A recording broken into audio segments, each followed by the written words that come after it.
Have you ever been sitting on your couch and you see something out of the corner of your eye?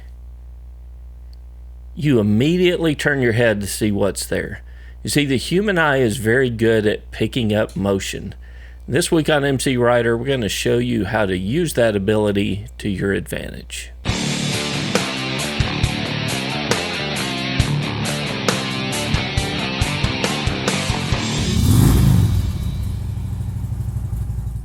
Hey, welcome to MCrider. If you're new here, my name's Kevin. I'm the host.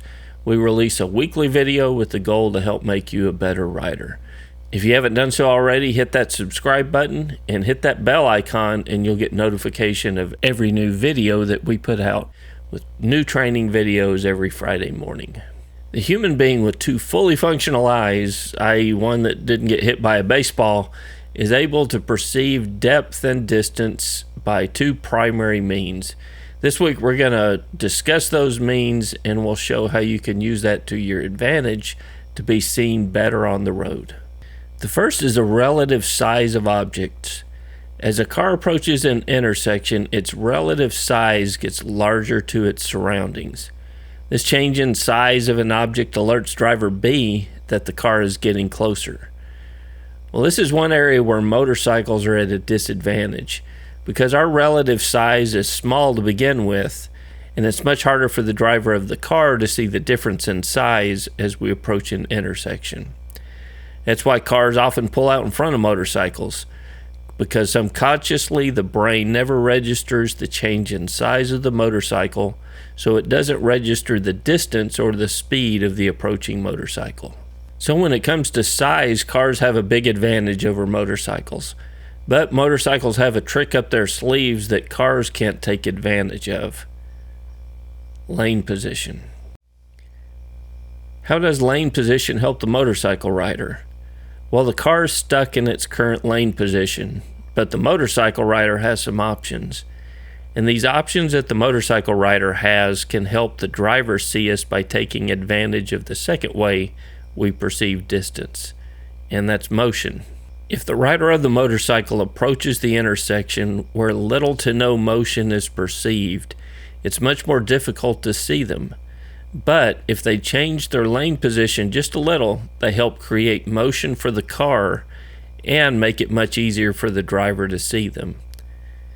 And a motorcycle can do something else to help create motion too. Just a little bit of movement back and forth helps create even more motion and draw attention that you are approaching.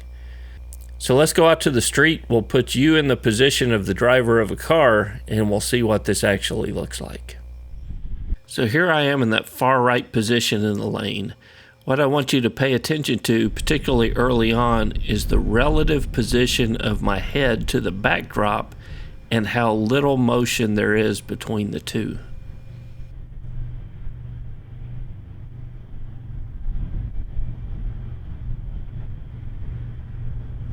We'll stop the motorcycle here next to this fire hydrant.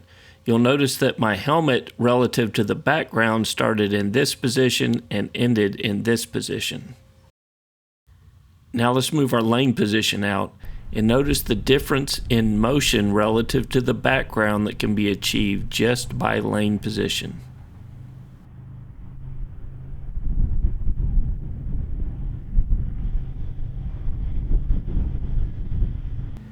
So this time, relative to the background, our helmet started here and ended up all the way over here. Just for comparison, here's the approximate distance that we made the first time. Add a little back and forth motion and you can achieve even greater effect.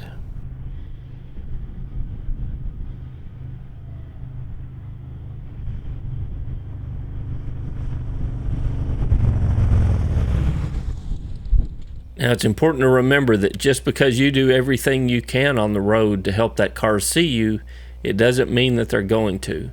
So you have to have a plan of action, and you have to be prepared in case that car does pull out in front of you. But it is nice to know that there are things that we can do to be active about our own safety. We don't have to rely on the car to do the right thing. There are a lot of tricks up our sleeve that we can use to help be noticed on the road. The more of these we employ on a daily basis, the better chance we're going to have of getting through that intersection without that car pulling out in front of us. So I hope you found this video useful. If so, leave a comment or a like. Share this video with your other riding friends and help them along the way as well. And until next week, guys, it's Kevin with MCrider, and we'll see you on the road. MCrider is supported by our friends on Patreon. To learn how to support MCrider and get access to the field guide, go to mcrider.com/support.